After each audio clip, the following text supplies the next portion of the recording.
Damn, I wish we could keep this in, but we can't. This is good content. This is great content. Absolutely.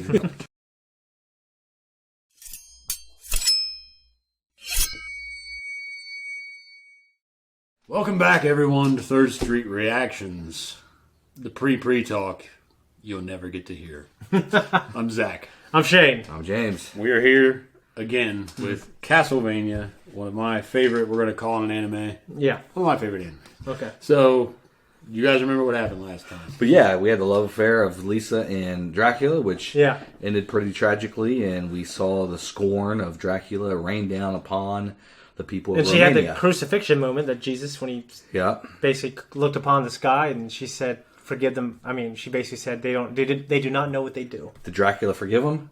Hell no. Hell no, he didn't forgive him. He gave them a year to repent. Ironically, it took him a year to summon this army. Yeah. You have a year. Your chances after that are very... What did they do on the year of her anniversary? They celebrated. The anniversary of her death? They celebrated. Well, I just loved how he hates humanity, but a great love could make him accept make humanity bearable. You could redeem it. Yeah. But then... Yeah. And then, of course, this happened. Humanity took her from him. Yeah. And he was not happy about it. He wasn't. He was very salty. And then we had, they mentioned the Belmonts. We had a Belmont in that bar at the end. Yeah. And they were. He's probably my favorite character in this show. Okay. I mean, he looks cool for sure. And we have Alucard, who was morally opposed to Dracula summoning his army and basically doing a genocidal act for revenge. She said they should definitely go after the bishop. Yeah, and I agree with him, I think. You know what I mean? Yeah. But if I was in that situation and I looked at everyone as peons, like ants, maybe I wouldn't care, you know? All right, well, anyway, enough's been said. Let's get it done. I fucking forgot my coffee. God damn it. It's all about it. We don't matter. You came from shit. I came from shit. We all came from shit. Right. What's that on your chest? My shirt. Just one more time, kiddo. That's a Belmont crest. Really? Look, here's the money. You're a Belmont, aren't you? Forget it. I'll just go. No! You're a Belmont! This is all your fault. Jesus of Nazareth. Look, I'm carrying a short sword and a whip. Oh. Try again. Oh. Trevor Belmont. How's Belmont? Whoa! Whoa! Hey! I mean, clearly he was... Fucking I think it's funny that he's still taking hits. Fuck. Oh, dude, that's dirty as hell, man. Nuts. I've been in some bad fights where you don't kick in the nuts. Ooh. Yes. And I've never lost a fight to man. No fucking beast. Oh.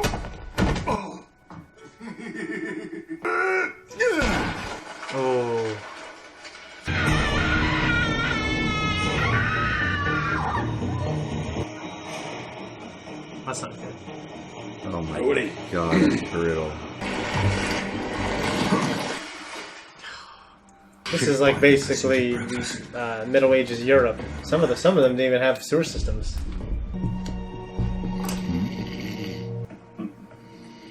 I just go slit this man's throat for guarding the door. He would have.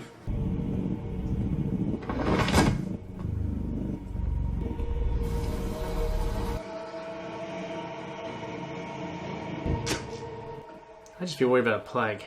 You spit on him. The sleeping soldier. They say he was a great hero hundreds of years ago, and now he sleeps under the catacombs. What for? To wait until he's needed again, of course. I warned you. You can't say I didn't warn you. You did not listen to me, sir. Are you talking back to me? No, I'm merely talking to you. Anyone can see that we are not responsible for what befalls Gresham. No, keep walking. So now I'm... We are here to help. That's all. Speakers don't help. Speakers are tainted. You attract evil, and you and yours were told to be out of Gresham by sunset. Take a good look at the sunrise, old man. I'll be the last thing you'll ever see. Burn you into the front of his eyes. Man, make you less scared of the dark. That's a cool line. Maybe it'll just make me feel At least he's kind of honest.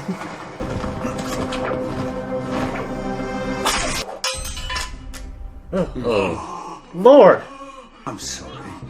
I was trying to snatch the stave out of your hand. How's your finger? Whoa, that's Oh, that's treason then.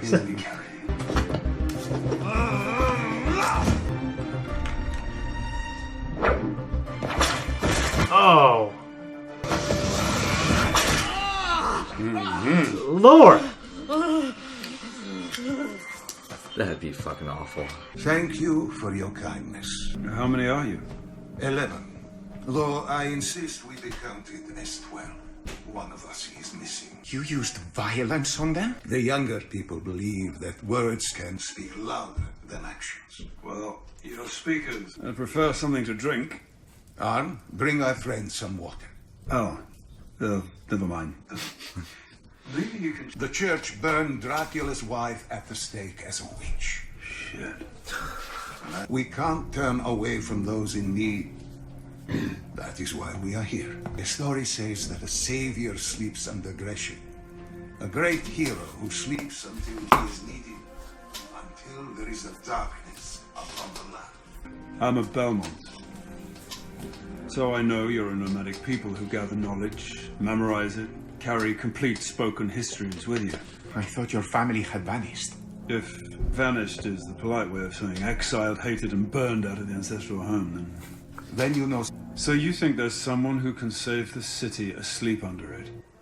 And you're here to wait for him?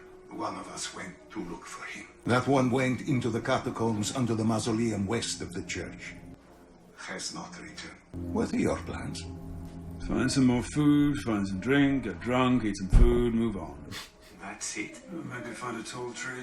You feel no compassion? This is what the church wanted.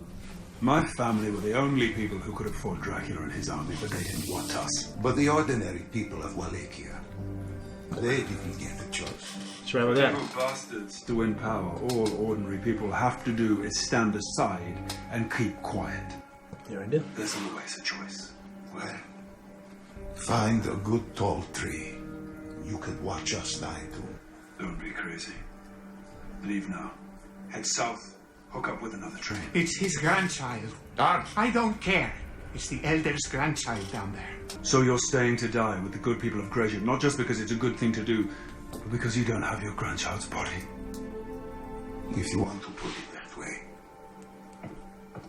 If I go and recover your kid's body, will you please leave? Wait outside the city. They're going to come for you soon. The good people. It's going to be a pogrom. They were talking about it in the marketplace this morning. If I find your grandchild, will you leave the city before nightfall? If that is the condition of your recovering, then yes.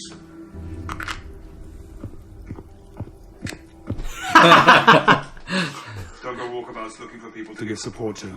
Stay right here.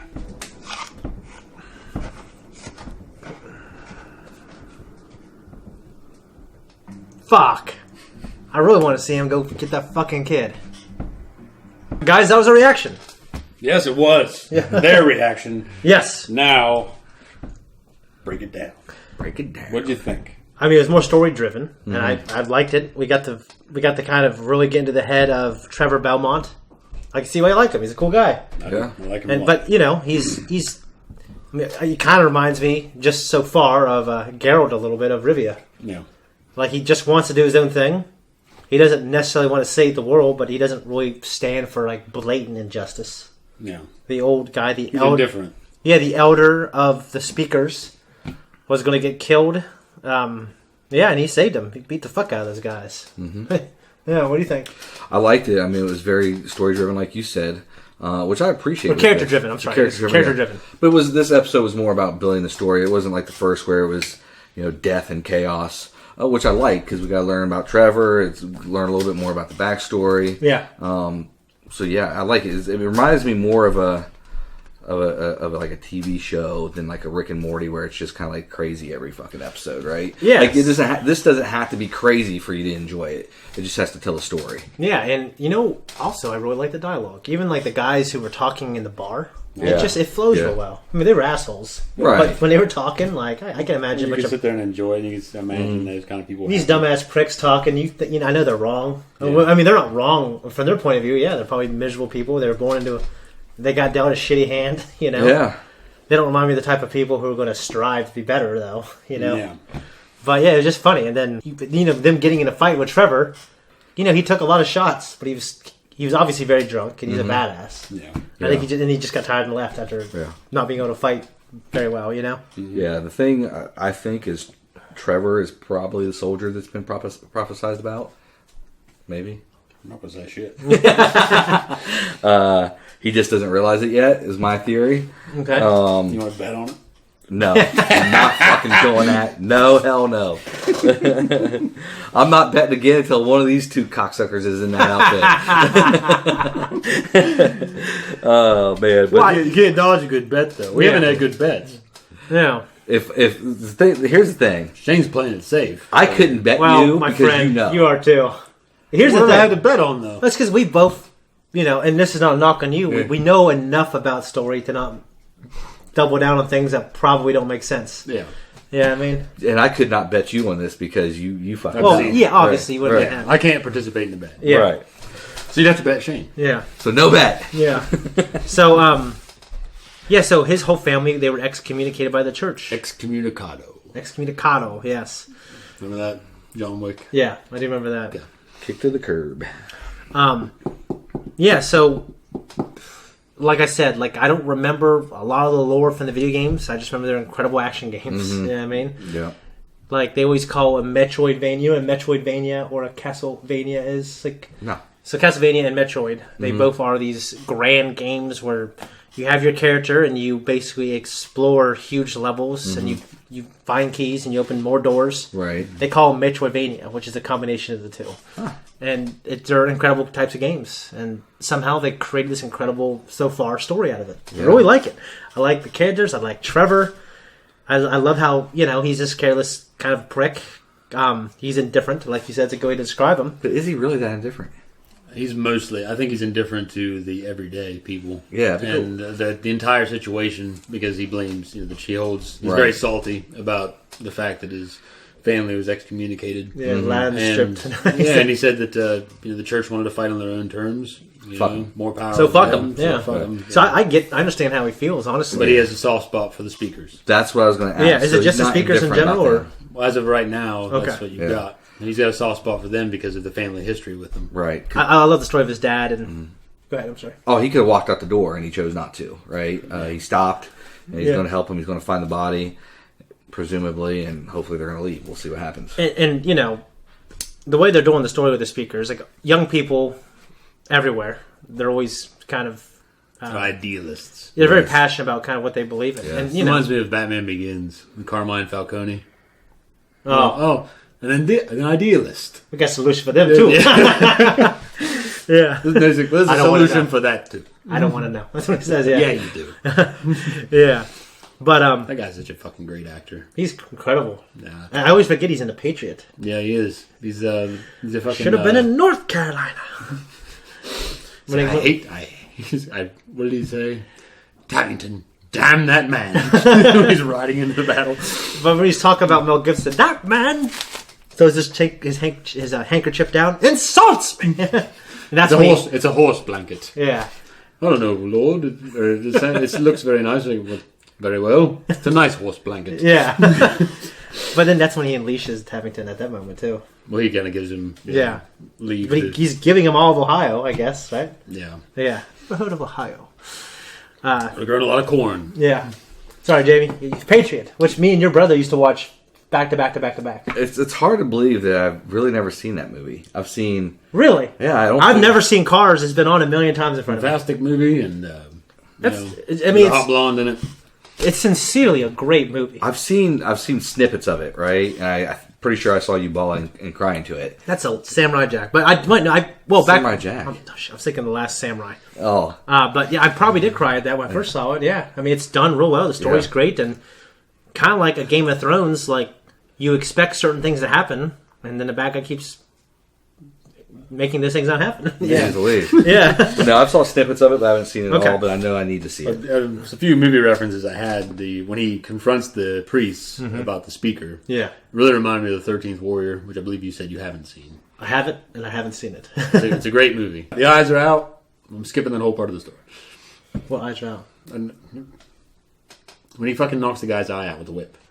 Oh, yeah, that was... And it reminded me of Gangs of New York with Bill the Butcher. Oh, yeah, when you made the reference of the eye. Oh. Well, just... Like, cut out the eye and looked away.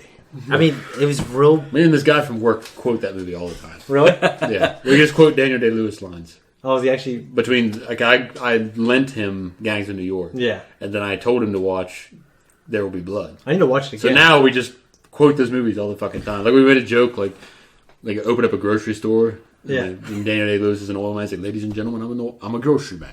The speakers and the nomads remind me of the gypsies a lot. It makes sense. Well, the fact that I mean, when I think of nomadic people, for some reason, before I think of like indigenous tribes, I always think of gypsies first. Well, I mean, tradition. I mean, you go way back. You get the Mongols, and there were a lot of people on the steppe. Nomadic armies. They were nomadic. Their society was based on nomadism, or whatever you want to call it. But and then they turned into structured forces, and you had fucking Genghis and whooping ass. Who 2% of the population are related to him. Really? You know that? He fucking like because he raped and pillaged so much. Like 2% of everyone who is alive now is related to that guy. Damn. Yeah. What do you guys think about gypsies? You guys ever intrigued by the lifestyle? Well, I sure as hell am. Me too. Yeah, I mean, after honestly. Peaky Blinders, which you guys need. I mean, you've seen some of it. Right. I love that show. I mean, there's good and bad stuff. I love that show. They're gypsies. They have gypsy heritage. They have gypsy heritage. Right. And I just... Well, the fucking guy... Cillian Murphy's so fucking cool. The fucking guy from Game of Thrones that plays Littlefinger. Yeah. He's in it as a gypsy.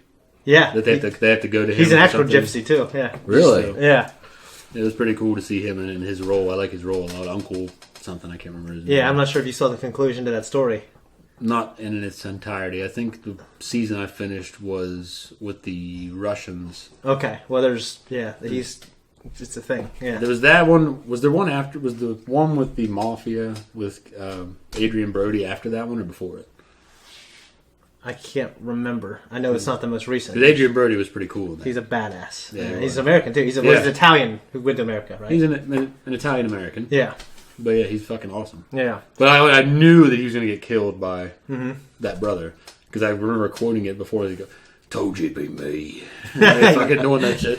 But one thing I wanted to say, the speakers wanting to just help everyone. Al Capone. Yeah, there's a lot of history with the mob actually doing a lot of outreach to help communities. Like a lot. The Mujahideen in the Middle East when the Russians had invaded and shit, and the Americans, we were backing them with weaponry and shit like that. Right. They did the same thing. They reached out to communities, and it helped them establish themselves, and it helped them fight off and eventually wear down the Russians. Yeah. Well, with our help too. Yeah. Right. You know, they still were the ones on the ground doing the fighting and dying. So that's a way to get people on their side too. It's like advertising yourself. What if you just like pillage the community all the time and use them as it's not going to win you favors. Yeah. Well, when the Spanish flu was going around in 1918, too, like there was local. I mean, I don't know. They were mobsters. I'm not sure what they were at the time. Gangsters at the time were helping. They were giving supplies, probably stolen, but just giving them for free to neighborhoods. Right. I think Italians have a very rich and cool history in this nation. They do. Oh, and, they're from what I understand, they were an industrious people. Mm-hmm. They worked hard for what they wanted. You know, mafia or not. Yeah. They were hard workers and they stuck together. There's a guy. Okay, I kind of miss the mob. I kind of like the lore of it. I'll be honest with you. Of course, I didn't like the brutalization of people and some of the shit I've seen, but I like the lore of it. I really do. No, like so, I working for the city, I've always heard stories about the mob who run the Teamster unions. Right. But there's. Reminds me. Now we're going to get into the talk about fucking mobsters. No, the Irishman. I haven't seen it, so I know. I thought maybe we could react it or something. Yeah, Jesus, how could you have not seen that? Well, honestly, I know Robert De Niro and Joe Pesci back again on the screen. I know it's long. I just Harvey Keitel's in it. I would always have to watch it when everyone's asleep, and it's always it would be late as hell. You know what I mean? Yeah, you're usually up anyway.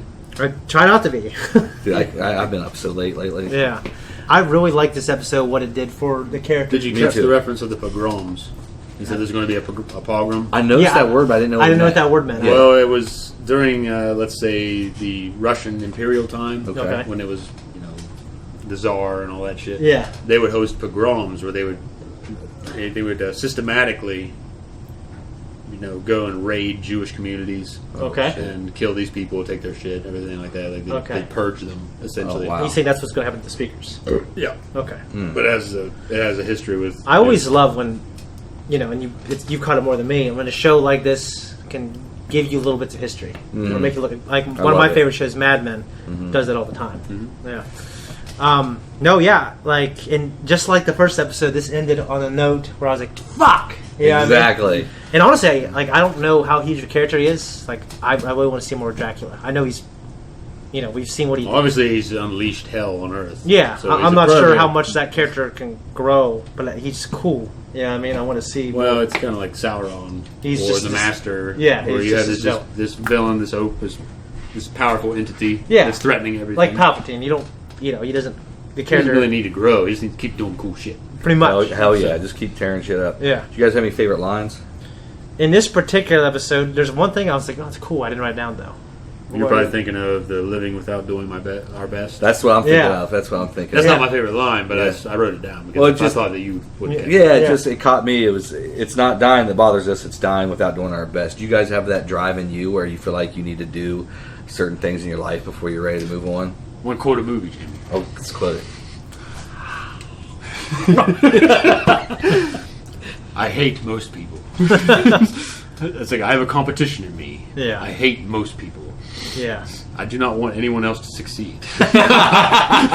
So, the Daniel Day-Lewis line. Yeah. So no, I wouldn't say that, but I have a similar feeling. Well, there you go. You want to know how I feel. So, for you, it's about one-upping others? Is that what the saying means to you, or you don't? Because in that conversation, he's talking to someone he thinks is his brother, and he's like, "Do you ever get envious?" Yeah. And everything, and he's talking about how trying to relate to this man because he's very a lonely guy. Yeah. He feels very alone in the world. Right. Has no family. This guy's presumably his brother. He's trying to relate to someone about how he feels. Right. Yeah. And he's like, do you ever get envious? Yeah. He's like, I have a competition in me. I hate most people. Yeah. I don't want anyone else to succeed. And it's just a fucking great moment in that awesome. movie, and I could really relate to it because I don't know, maybe it's how I grew up. Yeah. But I don't really relate to most people, no matter where I'm at. Even though I kind of fit in where I am, where I work, right? Yeah. I just don't relate to people. I don't. I feel on the outs like I have to just participate in this stage of life. You walk among them, but you're not one of them. That's how I feel everywhere. Yeah. So. Yeah. But one thing we didn't talk about, I like the old guy because like I was saying earlier, I didn't kind of finish. It reminds me of Iroh. Yeah, I didn't finish. Yeah, what I was saying earlier, like the young guy, he's kind of like headstrong about that certain thing. I think the old guy, he's got enough wisdom to understand how the world really is. Yeah. And he can. Yeah, he honors and he loves their traditions. Yeah. But at the same time, he knows that he's like water. He's a little more bendable. Mm-hmm. Yeah, I mean, and he's got this old man, like you said, Iroh, who's from Avatar: The Last Airbender. This wisdom to him. Yeah. So yeah, and there's in a humor to him too. Yeah, and that was cool because I think it, art kind of mirrors life in that way, imitates life in that way. My favorite line, though, going back to that, was when those fucking drunks at the bar were getting on to Belmont, and like, you know whose fault that is? It's like, well, it ain't mine. Yeah. So that's my favorite line. Yeah, that was great. I'm eager to see more and more of the show. I really like it so far. So great. Yeah, that's it. Thanks everyone for watching. If you like what we do, make sure you like, subscribe, follow us on social media, Instagram, Twitter, and leave a comment. This is such a soft landing. Like, go to the pillow. It's like bedtime stories with James.